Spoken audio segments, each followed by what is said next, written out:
The stagecoach lurched to a stop in front of the saloon, and Felicity Edwards stepped down onto the dusty street of Lordsburg, New Mexico, feeling the November wind cut through the threadbare cotton dress that hung loose on her too thin frame. She wrapped her arms around herself, teeth already chattering, as the driver tossed her single battered carpetbag to the ground without a word. The year was 1878, and she had just traveled over 1,000 miles from Philadelphia to marry a man she had never met, only to discover that the address on his letters led to an abandoned shack on the edge of town. She stood there in the fading afternoon light, watching the stagecoach pull away, and tried not to cry. Her dress was more holes than fabric, patched so many times that the original blue calico was barely visible beneath the mismatched squares of cloth. The shoes on her feet had worn through at the soles, and she could feel the cold ground through the cardboard she had stuffed inside to cover the holes. Everything she owned was in that carpet bag, and it amounted to one other dress in equally poor condition, a hairbrush missing half its bristles, and a single photograph of her mother who had died 3 years earlier. A tall man emerged from the general store across the street, his boots making solid sounds on the wooden planks of the boardwalk. He paused when he saw her, his gray eyes taking in her situation with a single sweeping glance. Grayson Young was 30 years old, a rancher who had built his spread from nothing over the past decade, and he recognized desperation when he saw it. "You waiting for someone?" His voice was deep, careful, the kind of voice that suggested he thought before he spoke. Felicity turned to face him, trying to summon what little dignity she had left. "I was supposed to meet my intended here, Mr. Robert Carlyle. Do you know him?" Grayson's expression shifted, something like pity crossing his weathered features. "Carlyle died 2 months back. Pneumonia. I am sorry nobody thought to write you." The words hit her like a physical blow. Felicity felt her knees go weak, and she reached out to steady herself against a hitching post. She had spent every penny she had on that stagecoach ticket. She had left behind the terrible factory job that had been slowly killing her, the cramped boarding house where she shared a room with 5 other women, the city that held nothing but painful memories. She had nowhere to go and no way to get there even if she did. "I see." Her voice came out barely above a whisper. "Thank you for telling me."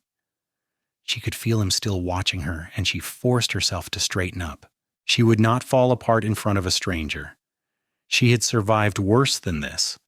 When her father had drunk himself to death and left her and her mother with nothing but debts, she had survived. When her mother had worked herself into an early grave trying to keep them fed, she had survived. When the factory foreman had cornered her in the storeroom and she had fought him off and lost her job for her trouble, she had survived that too. She would survive this somehow. "Where are you planning to stay tonight?" Grayson asked, and there was something in his tone that suggested he already knew the answer. "I will find somewhere." Felicity picked up her carpetbag, though her hands were shaking so badly she nearly dropped it. The wind gusted again and she shivered violently, unable to control it. Grayson made a decision. He had come to town for supplies, planning to head back to his ranch before dark. But he could not in good conscience leave a woman stranded in the street with winter coming on and no coat to her name. His mother had raised him better than that, even if she had been gone these past 5 years. "The boarding house is full up with miners passing through," he said, "and the hotel costs more than you likely have. I have a ranch about an hour's ride from here. My housekeeper, Mrs. Callahan, she lives in the main house. You could stay there tonight, at least until you figure out what you want to do." Felicity looked at him properly for the first time. He was tall and broad-shouldered, with dark brown hair that needed cutting and gray eyes that seemed honest. His clothes were well worn but clean, and there was a quiet competence about him that reminded her of the men she had known back east who made their living with their hands. More importantly, she could see no meanness in his face, and she had learned to recognize meanness. "I cannot pay you," she said quietly. "I'm not asking you to." Grayson gestured toward the wagon hitched in front of the general store. I need to load my supplies and then we can go. You look like you're about to freeze to death in that dress." She wanted to refuse on principle, to maintain some shred of independence, but another gust of wind made the decision for her. She nodded, not trusting herself to speak without her voice breaking. Grayson loaded the supplies quickly, his movements efficient and practiced. Bags of flour and sugar, coffee, dried beans, salt pork, and various other goods that suggested he was provisioning for winter. When everything was secured in the wagon bed, he held out his hand to help her up onto the bench seat. "I am Grayson Young, by the way. Should have said that earlier. Felicity Edwards." Her hand was cold in his, thin and delicate despite the calluses from factory work. He released her hand once she was settled and went back into the general store. When he emerged a few minutes later, he was carrying a heavy wool blanket. He handed it to her without comment, and she wrapped it around her shoulders gratefully, feeling the warmth seep into her bones. They rode in silence for the first part of the journey. The landscape around Lordsburg was harsh and beautiful, all desert scrub and distant mountains painted purple by the setting sun. Felicity had never seen anything like it. Philadelphia had been all narrow streets and tall buildings, smoke and noise and crowds. This was vast and empty, and she could not decide if it terrified or thrilled her. "How long were you corresponding with Carlyle?" Grayson asked eventually. 6 months. He answered an advertisement I placed in a matrimonial newspaper. Felicity pulled the blanket tighter. He seemed kind in his letters. He said he had a small ranch and wanted a wife to help him build something lasting. "He was not a bad man," Grayson said carefully, "but he was not much of a rancher either. His place was barely getting by. I tried to help him a few times, but he had his pride. And now I am here with nothing." The words came out more bitter than she intended. "You are here with your life," Grayson said. "That is more than some folks have." She glanced at him, wondering if he meant that as a rebuke, but his expression was thoughtful rather than judgmental. They rode on as the sun sank lower, painting the sky in shades of orange and red that seemed impossible, too vivid to be real. The ranch, when they reached it, was more substantial than she had expected. A solid house built of adobe and wood, with a barn and several outbuildings arranged around a central yard. Cattle grazed in the distance, dark shapes against the darkening sky. As they pulled up in front of the house, the front door opened and a woman in her 50s stepped out, wiping her hands on her apron. "You are late, Grayson. I was starting to worry." Mrs. Callahan had the remnants of an Irish accent and sharp blue eyes that took in Felicity with interest. "Had an unexpected complication, Mrs. Callahan. This is Miss Edwards. She came out here to marry Bob Carlyle, but nobody told her he passed. She needs a place to stay, at least for tonight." Mrs. Callahan's expression softened immediately. "Oh, you poor dear. Come inside right now. You must be frozen. Grayson, bring her bag." She bustled back into the house, already calling out instructions about heating water for tea and finding clean towels. Felicity climbed down from the wagon, her legs stiff from the long ride. Grayson carried her carpetbag and gestured for her to follow Mrs. Callahan inside. The interior of the house was warm and welcoming, with a fire crackling in a large stone fireplace and the smell of something savory cooking. Felicity felt tears prick at her eyes again, this time from the sheer relief of being somewhere safe and warm. "Sit down by the fire," Mrs. Callahan ordered, pointing to a chair near the hearth. "Lord have mercy, child, you are skin and bones. When did you last eat?" "Yesterday morning." Felicity had not been able to afford food at the last stage stop, and before that she had been rationing her few remaining coins. Mrs. Callahan made a tutting sound and disappeared into what must have been the kitchen. Grayson set the carpetbag down and stood somewhat awkwardly by the door as if uncertain what to do next. "Thank you," Felicity said, looking at him directly. "You did not have to help me." "Could not have done otherwise," he said simply. "Mrs. Callahan will get you sorted. I need to see to the horses and unload the wagon."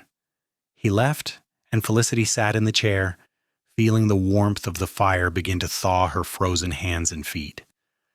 Mrs. Callahan returned with a cup of hot tea and pressed it into her hands. "Drink that. Dinner will be ready in 20 minutes, and I will not hear any protests about you not being hungry. You need food in your belly?" The housekeeper sat down in the chair opposite and studied Felicity with a practiced eye. "That dress you are wearing is barely holding together." "It is all I have," Felicity admitted. "Well, that and one other that is not much better." "We will see about that. I have some things that might fit you, and if they do not, we can alter them." "Grayson is a good man, Miss Edwards. You are safe here." "He seems kind," Felicity said carefully. "Is he married?" "Widowed. His wife, Sarah, died in childbirth 4 years ago. The baby died too. He has not looked at another woman since." Mrs. Callahan's voice was matter-of-fact, but Felicity could hear the sympathy beneath it. "He buries himself in work, but he is lonely, even if he will not admit it." Felicity did not know what to say to that, so she sipped her tea in silence. A few minutes later, Grayson returned, and Mrs. Callahan immediately put him to work setting the table. They sat down to dinner together, a simple meal of beef stew and fresh bread that tasted like the finest feast to Felicity's empty stomach. She tried not to eat too quickly, conscious of their eyes on her, but it was difficult when she was so hungry. "What will you do now?" Grayson asked as they ate. "Do you have family back east you can return to?" "No. My mother died 3 years ago. I have no other family." Felicity set down her spoon. "I cannot go back to Philadelphia. There is nothing for me there except factory work that will kill me before I am 40. I placed that advertisement hoping for a better life, and I suppose that was foolish." "It was not foolish," Mrs. Callahan said firmly. "Plenty of women come west looking for a fresh start. You just had bad luck, that is all." "I seem to have a talent for bad luck." Felicity smiled, but there was no humor in it. After dinner, Mrs. Callahan took her to a small bedroom at the back of the house. It was simply furnished with a bed, a dresser, and a washstand, but it was clean and warm, and the bed looked more comfortable than anything Felicity had slept on in years. "You stay here as long as you need," Mrs. Callahan said. "Tomorrow we will see about getting you some proper clothes. That dress is a disgrace, and you will catch your death in this weather." Felicity wanted to protest, to insist that she could not accept charity, but the words would not come. She was too tired, too overwhelmed, too grateful to be somewhere safe. Instead, she simply nodded and thanked Mrs. Callahan again. That night, lying in the comfortable bed with clean sheets and warm blankets, Felicity allowed herself to cry for the first time since leaving Philadelphia. She cried for her mother, for her lost dreams, for the desperate situation she found herself in. But she also felt something she had not felt in a long time, a tiny spark of hope. Grayson Young had helped her without expecting anything in return, and Mrs. Callahan had welcomed her with genuine kindness. Perhaps the West held possibilities after all. The next morning, Felicity woke to the smell of coffee and bacon. She dressed in her ragged dress, the only one not damp from yesterday's wearing, and ventured out into the main room of the house. Mrs. Callahan was already bustling around the kitchen, and Grayson was sitting at the table, going over what looked like account books.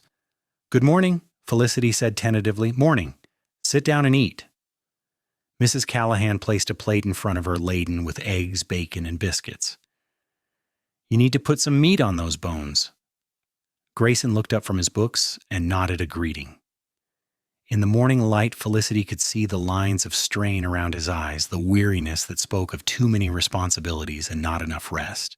He was a handsome man, she realized, though he seemed utterly unaware of it. "I was thinking," Grayson said slowly, as if the words were difficult. "You need work, and I need help. Mrs. Callahan has been after me to hire someone to help with the house and the chickens and such. The ranch keeps me busy from dawn to dusk, and there is always more work than one person can handle. If you wanted to stay on and work for wages, you could have room and board plus a fair salary." Felicity set down her fork, her heart suddenly pounding. "You would hire me, even though I know nothing about ranching?" "The work would not be ranching exactly. Cooking, cleaning, tending the vegetable garden, collecting eggs, that sort of thing. Mrs. Callahan can teach you what you need to know." Grayson's expression was serious. "I would expect honest work for honest pay, nothing more and nothing less. You would have your own room, and you would be treated with respect.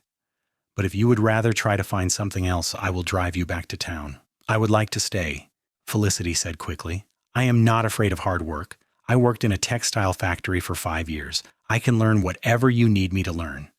Mrs. Callahan beamed. "Wonderful. First thing after breakfast, we are going to find you some proper clothes. I have been saving some things that should fit, and what does not, we will alter." True to her word, after breakfast, Mrs. Callahan led Felicity to a small storage room off the back of the house.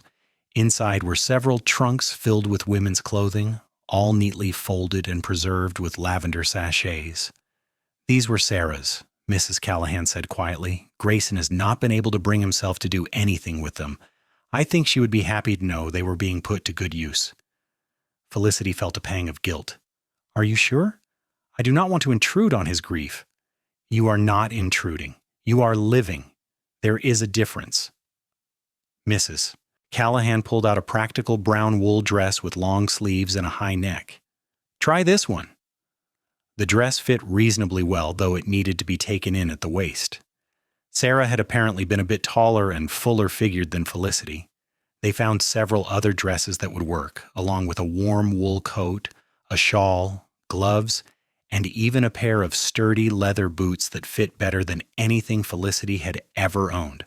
"I cannot possibly accept all of this, Butai," Felicity protested, looking at the pile of clothes on the bed.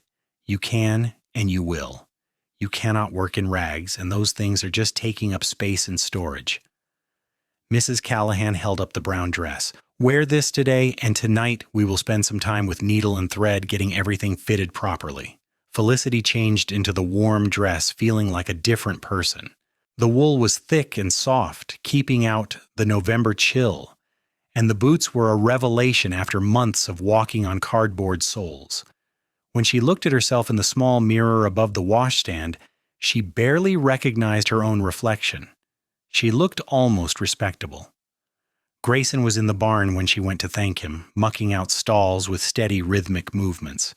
He looked up when he heard her footsteps and went still, his eyes widening slightly. "Mrs. Callahan gave me some of your wife's clothes," Felicity said, suddenly nervous under his gaze. "I hope that is acceptable. If you would rather I not wear them, I understand." "No, it is fine." His voice was rough. "She was right that they should be used. You look warmer." "I am. Thank you again for everything. I know I keep saying that, but I mean it. You saved my life yesterday." Grayson shook his head. "I just gave you a ride and a place to sleep. You will save yourself through your own work." He paused, then added, "Mrs. Callahan will show you what needs doing. I expect you to work hard, but I'm not a harsh employer. If something is too difficult or you do not understand, ask. I would rather have questions than mistakes that could have been avoided." "I will." Felicity hesitated, then asked, "Why are you helping me?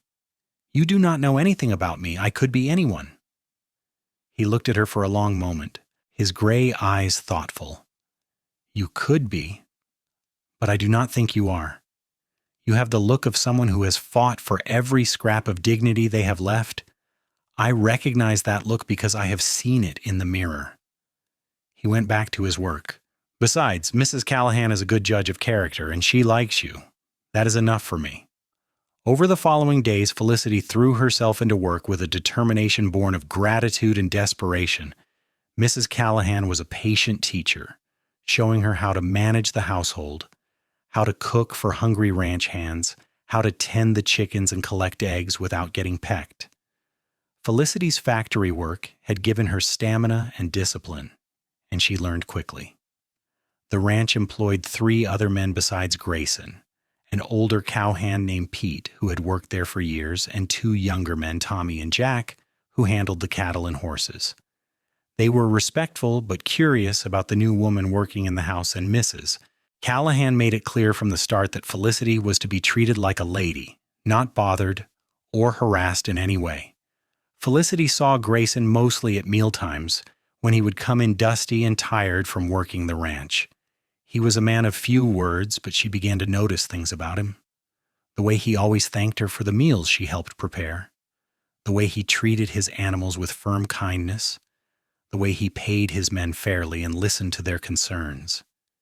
He was lonely, she realized, profoundly lonely, but he had built walls around himself so high that he might never let anyone in again.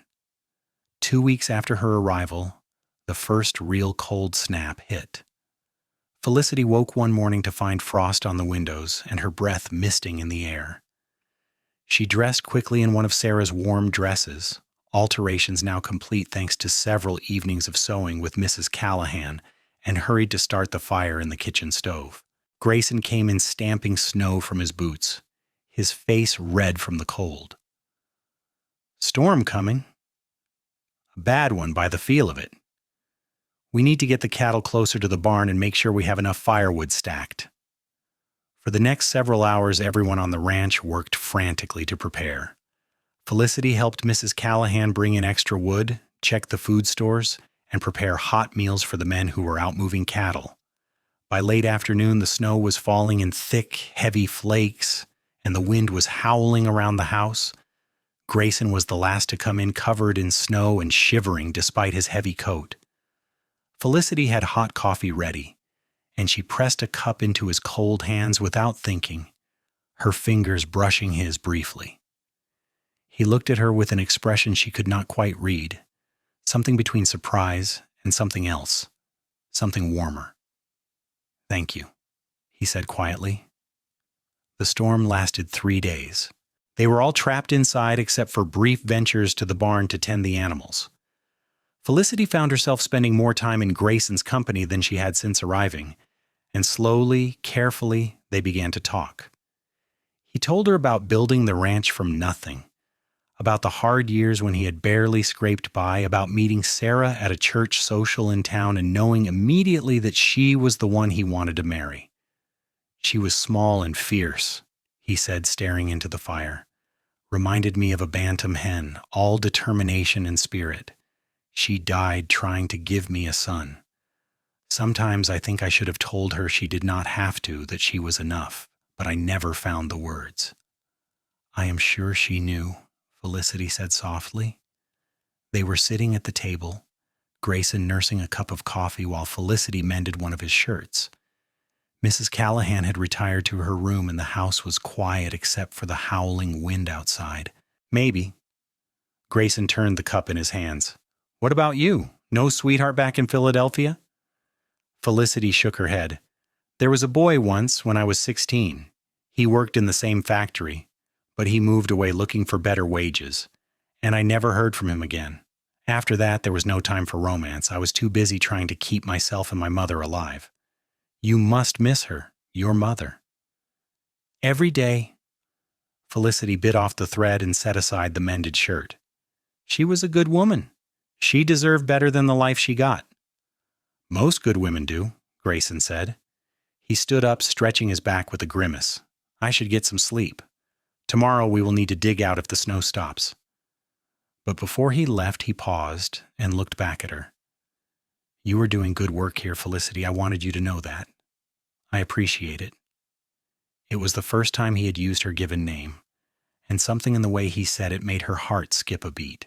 She watched him go, feeling a warmth that had nothing to do with the fire.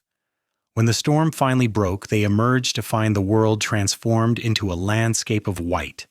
The men spent days digging out paths and checking on the cattle. Several head had been lost frozen in the storm despite their efforts, and Grayson was grim-faced at the loss. Felicity tried to help where she could, bringing hot food and coffee to the men working outside, making sure the house stayed warm and organized. She found herself watching Grayson, noticing the way he moved, the rare times he smiled, the exhaustion he tried to hide. She told herself it was simply concern for her employer, but she knew it was becoming something more. Christmas approached, and Mrs. Callahan insisted they should celebrate properly. She and Felicity spent days baking, filling the house with the scents of gingerbread and mince pies. On Christmas Eve, Grayson surprised them all by bringing in a small pine tree he had cut from the foothills. "Sarah always liked having a tree," he said, almost apologetically. "I thought maybe we should keep up the tradition." They decorated it with strings of popcorn and dried berries, paper chains that Felicity made from old newspapers, and a few precious glass ornaments that had been Sarah's.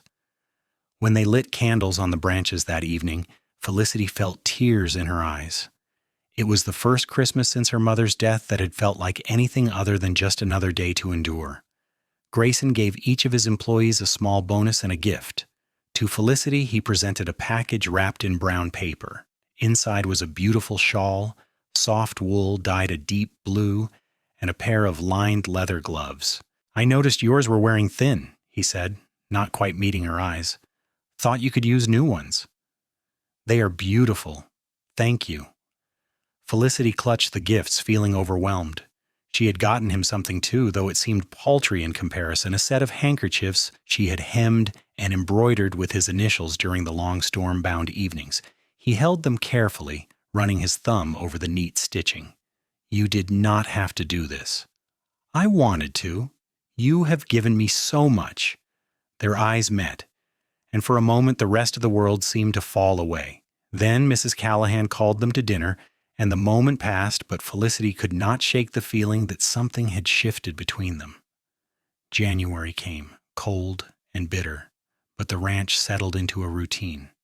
Felicity grew more confident in her work, taking on more responsibilities without being asked. She had put on weight, her face filling out, her body growing stronger from the good food and hard work. She caught Grayson looking at her sometimes with an expression that made her pulse race, but he never said anything, maintaining his careful distance. It was Mrs. Callahan who finally said what everyone was thinking. She cornered Felicity one morning while they were kneading bread dough, her hands moving with practiced efficiency. "That man is in love with you, you know." Felicity's hands stilled. "What? Grayson? He is in love with you. Has been for weeks now, I would wager. He just will not admit it to himself." "I think you are mistaken," Felicity said, though her heart was pounding. "He still loves his wife." "He does, and he probably always will in some way, but that does not mean he cannot love again." Mrs. Callahan gave her a shrewd look. "And unless I am much mistaken, you have feelings for him too?" Felicity could not deny it. Over the past months, Grayson had become more than just her employer. She admired his strength, his integrity, his quiet kindness. She loved the way he cared for his animals, the way he treated his workers with respect, the way he pushed himself beyond exhaustion to keep the ranch running. She loved the rare times he smiled, the even rarer times he laughed. She loved him, and it terrified her. "Even if I do," she said carefully, "it does not matter. He has not given any indication that he sees me as anything other than an employee." "Then maybe you need to give him a push. Men can be remarkably dense about these things, especially men who have convinced themselves they do not deserve to be happy again." But Felicity could not bring herself to do anything. The fear of rejection, of ruining the safe place she had found, was too strong. She threw herself into work instead, trying to ignore the longing that grew stronger every day. Then came the day that changed everything. Felicity had gone out to the chicken coop to collect eggs, a task she had done 100 times before. But the ground was icy, and as she stepped out of the coop, her foot slipped. She fell hard, landing on her side and twisting her ankle badly. Pain shot up her leg, so sharp that she cried out. Grayson was in the barn and heard her cry. He came running, his face tight with concern. "What happened? Are you hurt?" "My ankle. I slipped on the ice." Felicity tried to stand and immediately sat back down, gasping at the pain. Without hesitation, Grayson scooped her up in his arms, carrying her toward the house. "We need to get you inside and take a look at it." Felicity was acutely aware of being held against his chest, of the strength in his arms, of the way his heart was beating rapidly beneath her ear. He carried her into the house and set her carefully on the sofa by the fire, then knelt to examine her ankle. His hands were gentle as he removed her boot and stocking, but she could not suppress a gasp of pain as he probed the swelling joint. "I do not think it is broken," he said finally, "but it is badly sprained. You need to stay off it for at least a week." "I cannot. There is too much work to do." "The work will get done. Your health is more important." His gray eyes met hers, and there was something fierce in them. You could have been badly hurt. When I heard you cry out, He stopped, his jaw tightening. You what? Felicity asked softly. For a long moment he did not answer. Then, with visible effort, he said, I was afraid. More afraid than I have been in a long time. The thought of something happening to you, I could not bear it. Grayson, I know I should not say this. You work for me, and it is not proper. But I cannot keep pretending I do not feel what I feel. He took her hand, his calloused fingers wrapping around hers. These past months, you have brought something back to this house that I thought was gone forever. Light, warmth, life. When I see you in the morning, my day feels brighter. When I hear you laugh, which you do not do nearly enough, I want to do whatever it takes to hear it again. I know I am too old for you, and I know I have too much history, but I have fallen in love with you, Felicity Edwards, and I needed you to know. Felicity felt tears spilling down her cheeks. Too old? Grayson? You are only 30. I am 24. That is hardly a scandalous difference. She tightened her grip on his hand. And you are not the only one who has fallen in love. I have been trying not to for weeks now, but it is impossible. You are the best man I have ever known. You are kind and strong and honorable, and when I think about leaving here, about never seeing you again, my heart breaks. Then do not leave. He raised her hand to his lips, kissing her knuckles gently. Stay, not as an employee, but as my wife. I know it is soon, and I know I'm not much of a catch, but I swear I will spend every day trying to make you happy. You are everything I could ever want, Felicity said, her voice breaking. Yes, yes, I will marry you. He leaned forward, and their lips met in a kiss that was tentative at first, then deepening as months of suppressed longing finally found release. When they finally broke apart, both breathless, Grayson rested his forehead against hers. I never thought I would feel this way again, he whispered. I thought that part of my life was over. We both get a second chance, Felicity said. We both get to start again. Mrs. Callahan found them like that a few minutes later and immediately burst into tears of joy. Finally, I was beginning to think I would have to lock you two in a room together. They were married 3 weeks later in the small church in Lordsburg. Mrs. Callahan stood up with Felicity, and Pete served as Grayson's best man. Felicity wore a dress that had been Sarah's, altered to fit her, a gesture that Grayson appreciated more than he could say. It felt like a blessing, like Sarah herself was giving her approval. The ceremony was simple, but when Grayson slipped the ring onto Felicity's finger and said his vows, his voice was strong and clear. I promise to love you, to honor you, to protect you all the days of my life. You saved me when I did not even know I needed saving, and I will spend every day trying to be worthy of you. Felicity's vows were equally heartfelt. I came west with nothing, and you gave me everything. Not just clothes and shelter, but hope and love and a future I never dared dream of. I promise to stand by your side, to work with you, to build a life together that honors everything we have both lost and everything we have found. The kiss they shared was witnessed by the small gathering of friends and neighbors, and when they walked out of the church hand in hand, Felicity felt like she was walking into a completely new life. Their wedding night was tender and passionate, a revelation for Felicity, who had never known a man's touch. Grayson was patient and gentle, mindful of her inexperience, and the love they made was sweet and overwhelming. Afterward, lying in his arms in the bed that had once been his and Sarah's but was now theirs together, Felicity felt a completeness she had never known existed. No regrets? Grayson asked, his fingers tracing gentle patterns on her bare shoulder. Not a single one. She turned to kiss him. You? Only that I did not admit how I felt sooner. We could have had more time. We have all the time in the world now, Felicity said. We have the rest of our lives. The spring brought new beginnings. Felicity threw herself into making the ranch house truly her own, adding touches here and there that made it feel like home. She planted a garden, expanding on what Mrs. Callahan had established, and found she had a talent for making things grow. Grayson taught her to ride, patient with her fear, and soon she was able to help him check the cattle on the near pastures. They talked about everything: their pasts, their dreams, their hopes for the future. Grayson shared stories about his childhood in Missouri, about coming west as a young man with nothing but determination and a dream.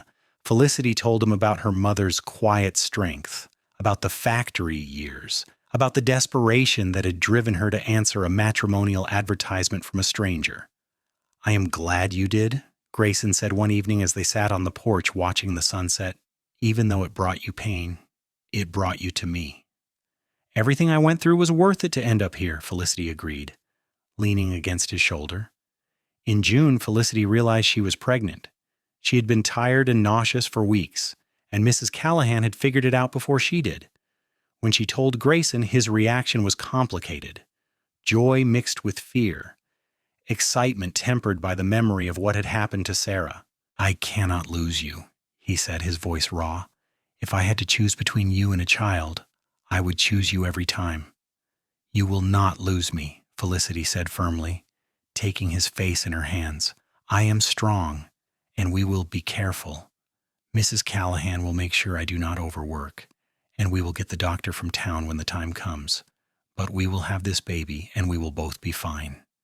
It was not an easy pregnancy. There were days when Felicity was so sick she could barely keep down water, and Grayson hovered anxiously, driving Mrs. Callahan to distraction with his constant worry.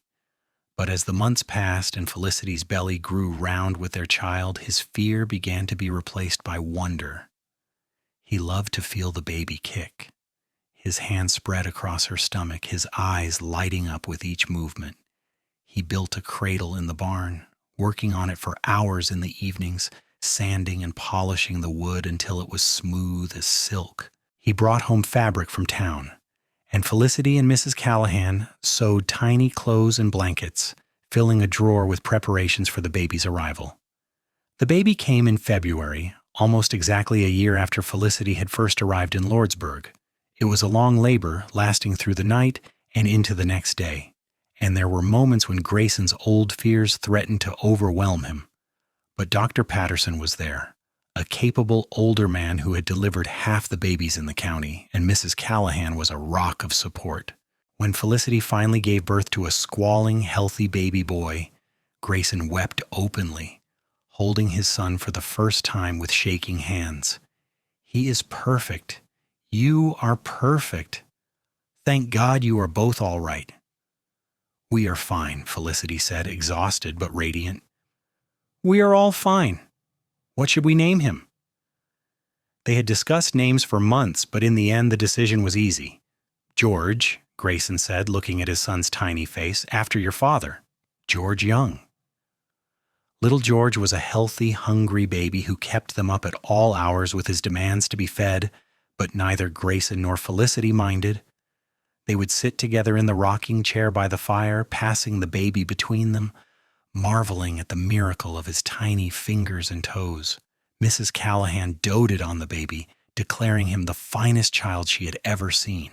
Pete and the other ranch hands took turns bringing little gifts: a carved wooden horse, a soft rabbit skin blanket, a miniature cowboy hat that would not fit for years. The ranch felt alive with joy in a way it had not since before Sarah's death. As George grew, Felicity found herself busier than she had ever been, but it was a good kind of busy. She managed the household, cared for the baby, helped with the garden and the chickens, and still found time to ride out with Grayson on occasion. He was a devoted father, coming in from the range during the day just to hold his son for a few minutes, singing him to sleep at night with old trail songs. "I never knew I could be this happy," he confessed to Felicity one night as they lay in bed, George sleeping peacefully in his cradle nearby. "After Sarah died, I thought happiness was over for me, but you have given me everything." "We gave each other everything," Felicity corrected. "I was lost when I came here, and you found me. You dressed me in warm clothes when I had nothing but rags. You gave me shelter and safety and love. You gave me a home. You gave me a reason to live again, Grayson said, pulling her close. You and George. You are my family, my purpose, my joy. I love you more than I knew it was possible to love someone. The years passed, marked by the rhythms of ranch life. George grew into a sturdy toddler, then a curious little boy who followed his father everywhere, asking endless questions and getting into everything.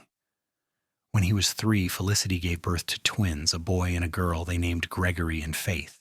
The house was suddenly full of noise and chaos and laughter, and Grayson expanded it, adding more rooms to accommodate their growing family. Mrs. Callahan stayed on, though she was getting older and did less of the heavy work. Instead, she became the beloved grandmother figure to the children, telling them stories and teaching them songs. Pete retired eventually, but Tommy and Jack stayed, and Grayson hired more hands as the ranch continued to grow and prosper. Felicity sometimes thought back to that cold November day when she had stepped off the stagecoach in Lordsburg, terrified and alone in her ragged dress. It felt like a lifetime ago, like it had happened to a different person. In many ways, it had. That desperate, frightened girl had become a confident woman, a mother, a ranch wife who could handle anything from a difficult calving to a rattlesnake in the yard. On their 5th anniversary, Grayson surprised her with a trip back to Lordsburg, just the two of them. Mrs. Callahan and the ranch hands would watch the children for the night. They stayed in the hotel, the same one Felicity had not been able to afford that first day, and had dinner in the finest restaurant in town. "Do you remember when we met?" Grayson asked, holding her hand across the table. "You were standing in the street looking like you were about to shatter into pieces." "I remember you looking at me like you could not decide whether to help or just keep walking," Felicity said with a smile. "I am glad you decided to help. I am glad you let me.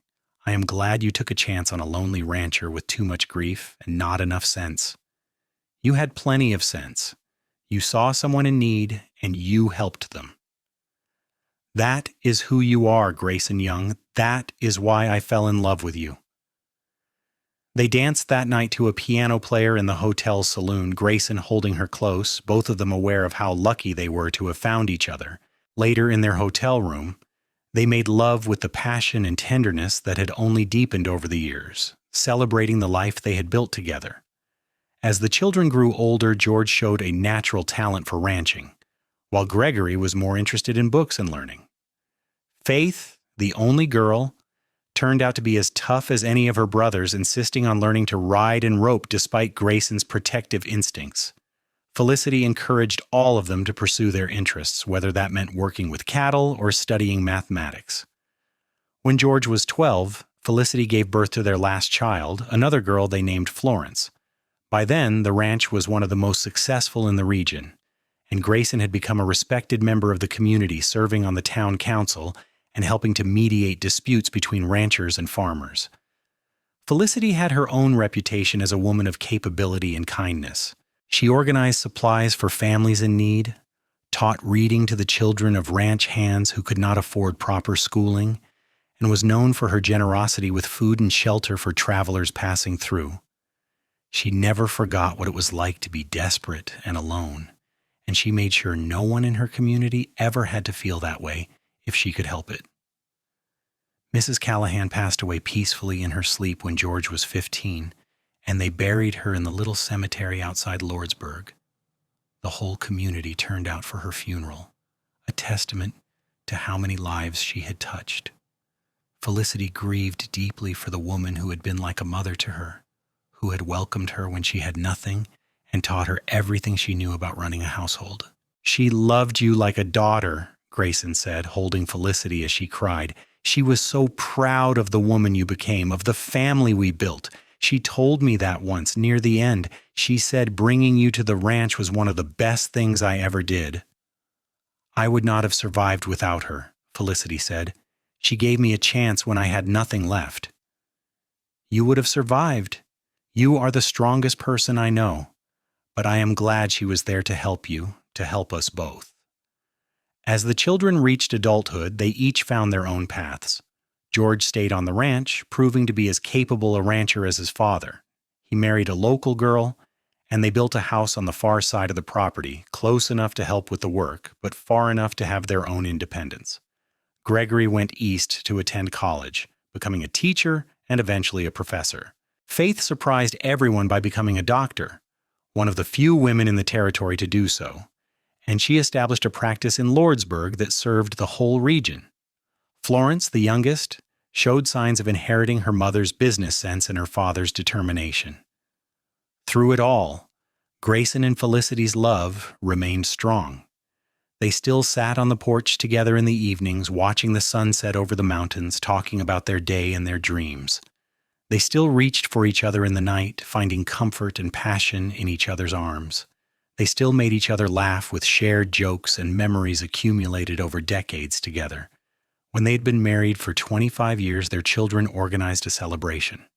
The house was full of family and friends, including George's wife and their 3 children, Gregory and his wife, who had traveled from back east, and Faith, who had taken a rare day away from her practice. Florence, now 18 and as beautiful as her mother had been at that age, had organized most of the party with characteristic efficiency. Grayson stood up to make a toast, his hair now streaked with silver, but his gray eyes as clear and steady as ever. 25 years ago, I was a man who had given up on happiness. I had resigned myself to a life alone, going through the motions of living without really being alive. Then a stagecoach pulled into Lordsburg and everything changed. Felicity Edwards stepped down into the dust wearing rags with nothing to her name but courage and determination. I like to think I helped her that day, but the truth is she saved me. She brought light back into my life. She gave me a reason to wake up in the morning beyond just the work that needed doing. She gave me a family, a purpose, and a love I treasure more with each passing year. Here is to my wife, the strongest woman I know, and to 25 more years together if God is willing. Felicity stood and kissed him, tears streaming down her face. I came west looking for a better life, and I found everything I could have dreamed of and more. You dressed me in warm clothes when I had nothing. You gave me shelter when I was homeless. You gave me love when I thought I would never be loved. And you have given me a family and a life beyond anything I could have imagined. I love you, Grayson Young, more today than I did on our wedding day, and I will love you until my last breath. The party went on late into the night, filled with music and dancing and laughter. Felicity watched her children and grandchildren, watched the ranch hands she had known for decades, watched the neighbors and friends who had become family over the years. She thought about that desperate girl on the stagecoach, cold and afraid and alone, and she wished she could go back and tell her that everything would be all right. More than all right. That she would find a love that would sustain her through every trial, a family that would fill her days with joy and a life of purpose and meaning. But that girl could not have believed it. She had to live through it to understand. She had to take the leap of faith, stepping off that stagecoach into an unknown future. She had to accept help from a stranger who turned out to be anything but strange. She had to open her heart to love again after loss, and disappointment had nearly destroyed her capacity for hope. Late that night, after the guests had gone and the children were asleep, Grayson and Felicity walked out to the barn together. It was something they did sometimes, checking on the horses one last time before bed, taking a few moments of quiet together away from the bustle of family life. "Do you ever think about what would have happened if I had not been in town that day?" Grayson asked, leaning against the stall door. "If someone else had found you instead?" "Sometimes," Felicity admitted, "but I do not think it was chance. I think we were meant to find each other. You needed someone to remind you that life was worth living, and I needed someone to show me that kindness still existed in the world. We saved each other, Grayson. That is what love does." "What love does," he repeated, pulling her into his arms. "I like that. It is not just about passion or romance, though God knows we have had plenty of both. It is about seeing someone who needs saving and deciding to save them, even when you are barely keeping your own head above water. And then letting them save you in return, Felicity added, because I may have arrived with nothing but rags, but you gave me everything. And in return, I gave you everything I had. My work, my loyalty, my love, my life. It was a fair trade, I think. More than fair. It was the best deal I ever made. He kissed the top of her head, breathing in the familiar scent of her hair. Come on, let us go inside. I want to hold you while we fall asleep, just like we have almost every night for 25 years. They walked back to the house hand in hand, moving with the comfortable synchronicity of two people who had spent decades learning each other's rhythms.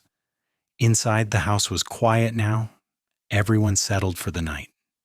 They went to their bedroom, the same one where Felicity had slept that first night, the same one where she had given birth to their children, the same one where they had shared countless nights of love and comfort and simple companionship. As they lay together in the darkness, Felicity reflected on the journey that had brought her here.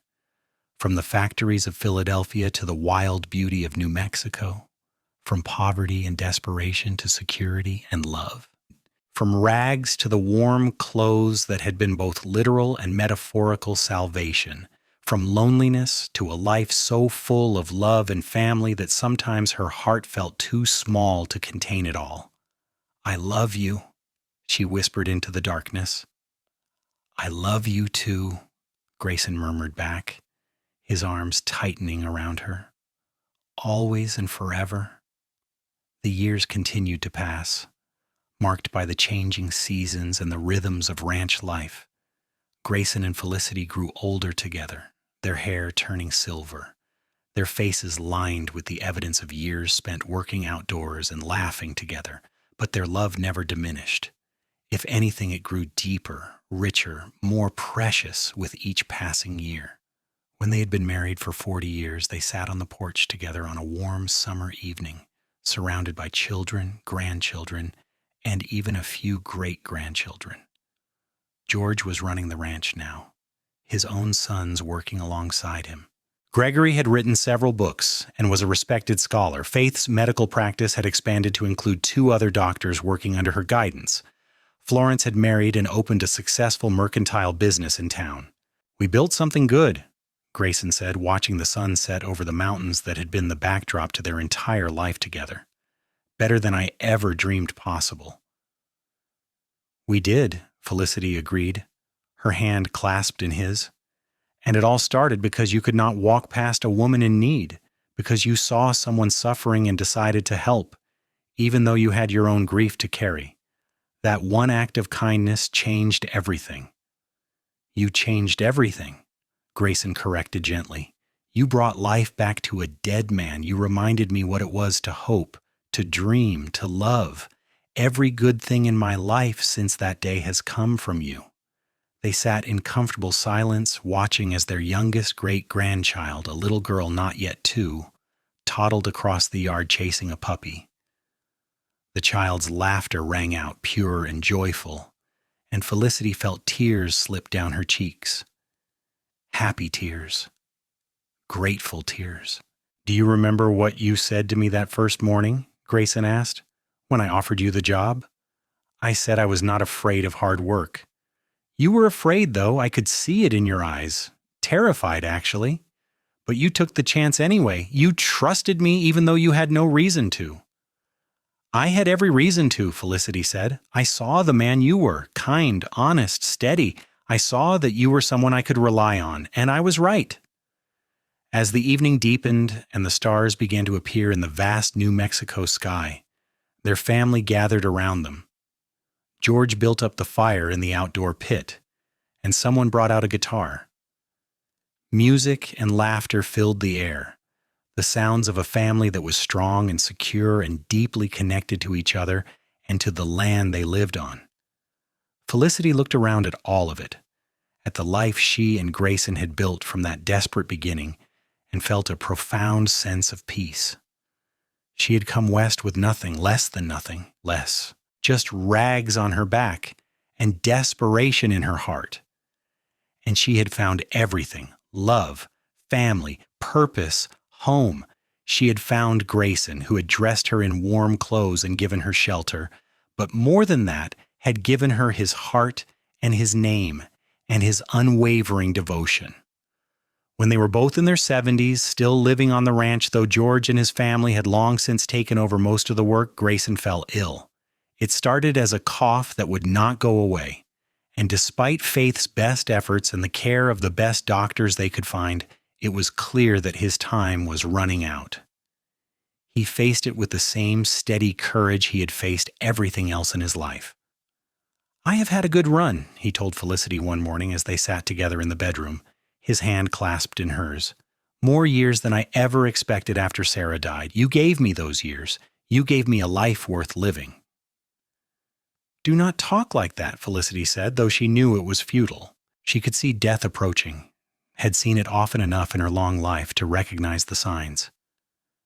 "You are going to be fine." "We both know that is not true." He smiled at her, that rare, beautiful smile that still made her heart skip a beat even after all these years. "But it is all right. I am not afraid. I have lived a full life, loved deeply, and raised a good family. I have no regrets except that I have to leave you. That is the only thing that breaks my heart." "Then do not leave," Felicity said, tears streaming down her face. "Stay with me. I need you. I have always needed you." "You are the strongest person I have ever known. You will be fine without me, even though I know it will hurt." He reached up to wipe her tears with his thumb. "Promise me you will keep living, really living. Not just going through the motions. Promise me you will watch our grandchildren grow up and tell them stories about their grandfather. Promise me you will sit on that porch and watch the sunsets and remember that I loved you every single day of our life together." "I promise," Felicity whispered, "but only if you promise to wait for me. When my time comes, you had better be there on the other side, ready to take my hand again." "I will be waiting," Grayson promised. "For you, I would wait 1,000 years." He died 3 days later, peacefully in his sleep, with Felicity holding his hand. She felt the moment he left, felt the absence of his presence like a physical wound. The grief was overwhelming, a tidal wave that threatened to drown her, but she held on. She had promised him she would keep living, and she would honor that promise. The funeral was attended by hundreds of people, testament to the life Grayson had lived and the man he had been. They buried him on a hill overlooking the ranch, with a view of the mountains he had loved. Felicity stood at the graveside, supported by her children and grandchildren, and said her final goodbye to the man who had saved her life and given her everything. In the years that followed, Felicity did keep her promise. She stayed active and engaged, helping with the great-grandchildren, advising George on ranch matters when asked, working in her beloved garden. She wrote down the story of her life, of how she had come to Lordsburg with nothing and found everything, so that future generations would know where they came from and what their grandfather had been like. She lived to see her 80th birthday, still sharp and capable despite her advanced age. On that day, surrounded by a family that now numbered in the dozens, she told them all the story of how it had begun. How she had stepped off a stagecoach in rags, cold and alone and terrified, and how a cowboy with gray eyes and a kind heart had dressed her in warm clothes and given her shelter and, eventually, his love. Everything you have, everything we are as a family started with that one act of kindness, she told them. Your grandfather saw someone in need, and he helped without expecting anything in return. That is the legacy I want you to carry forward. Be kind. Help those who need it. See the person beneath the rags, beneath the desperation, and offer them your hand. You never know what might grow from that one small act. 2 years later, on a cool November evening very much like the one when she had first arrived in Lordsburg, Felicity passed away peacefully in her sleep. She was buried next to Grayson on the hill overlooking the ranch, and on her headstone her children inscribed, "Beloved wife, mother, and grandmother. She came with nothing and left us everything." The ranch continued on, passed down through the generations, each one adding to the legacy that Grayson and Felicity had built.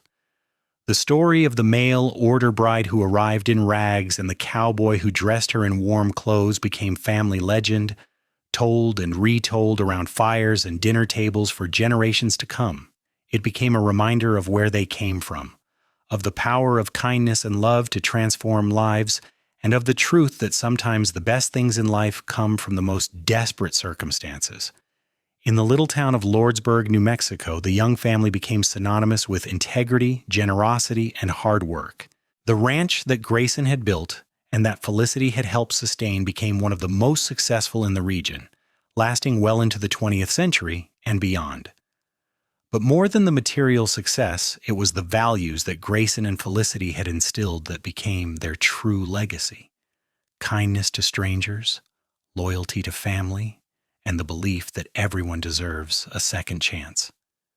Their love story, born from desperation and kindness, grew into something that touched hundreds of lives. The woman who had nothing became the matriarch of a thriving family. The widowed cowboy found love again and built a legacy that would last for generations. Together they proved that sometimes the most beautiful things in life grow from the hardest soil, that love can bloom even in the wilderness, and that a single act of compassion can change everything.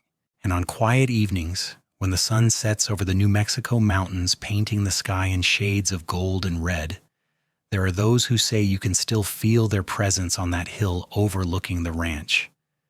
Two souls who found each other against all odds, whose love transcended poverty and grief and hardship to create something lasting and beautiful.